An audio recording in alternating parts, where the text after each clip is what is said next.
দেখুন বন্ধুরা, আজকে আমি ঘরে থাকা উপকরণ জিনিস দিয়েই মালাইকারি করে দেখাবো কাঁকড়ার। এবার আমি কাঁকড়াটা কেটে নেব। দেখুন কি মোটা মোটা ঠ্যাং, কেটে নেব সব।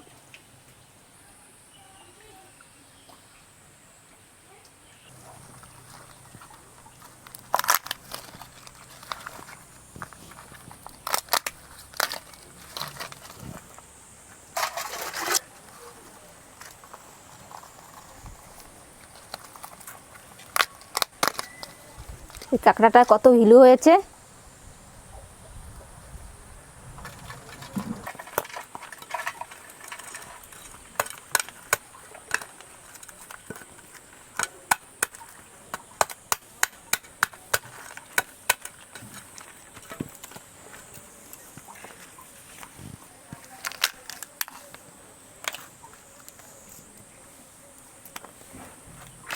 বন্ধুরা দেখুন, এই কাঁকড়াটার একটা ঠ্যাং আছে আর একটা ঠ্যাং নেই।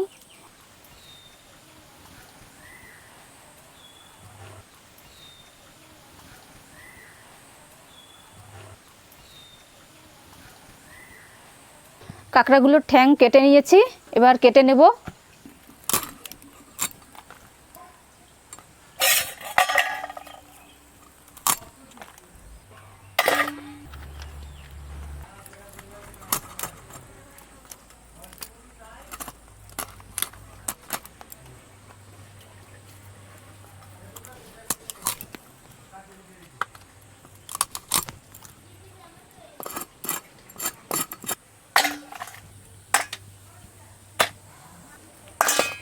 এবার এই কাঁকড়ার ঘিলুটা বের করে নেব।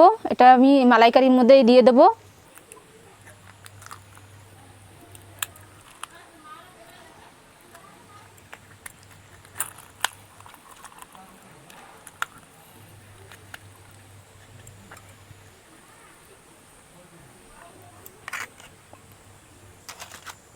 কাঁকড়াটা আমার কাটা হয়ে গেছে, এবার ধুয়ে নিয়ে আসবো, তারপরে আগুনটা ধরিয়ে রান্না করব।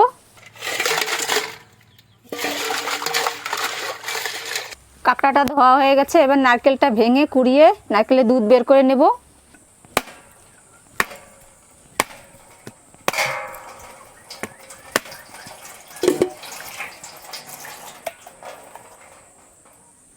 নারকেলটা কোড়ানো হয়ে গেছে, এবার নারকেলের দুধ বের করে নেব।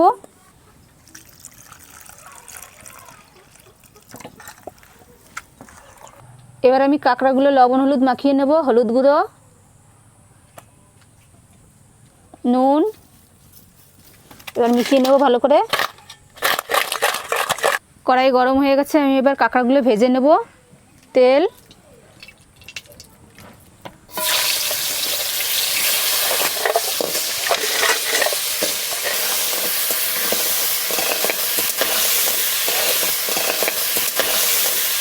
দেখুন কাঁকড়াগুলো কত সুন্দর ভাজা হয়ে গেছে, এবার তুলে নেব।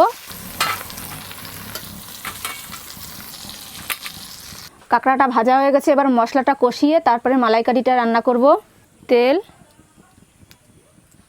তেজপাতা, শুকনো লঙ্কা, গোটা জিরে, বড় এলাচ, পেঁয়াজ কুচি, চেরা কাঁচা লঙ্কা, আদা রসুন বাটা, হলুদ গুঁড়ো, নুন, লঙ্কা গুঁড়ো, কারি পাতা। এবার মশলাটা ভালো করে কষিয়ে নেব। একটু জল দিয়ে কষিয়ে নেব। মশলাটা আমার ভালোভাবে কষানো হয়ে গেছে, এবার কাঁকড়াটা দিয়ে একটু কষিয়ে তারপরে নারকেল দুধটা দিয়ে দেব।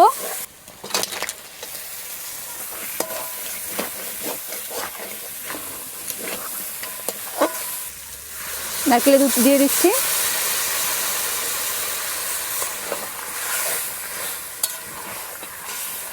এবার একটু ঢাকা দিয়ে দেব। কাঁকড়ার মালাইকারিটা হয়ে গেছে। আমি এই যে গোটা জিরে, ধনে, গরম মশলা, তেজপাতা গুঁড়ো করে রেখেছিলাম ভাজা, এবার দিয়ে দেবো, দিয়ে নামিয়ে নেব। গুঁড়ো মশলা,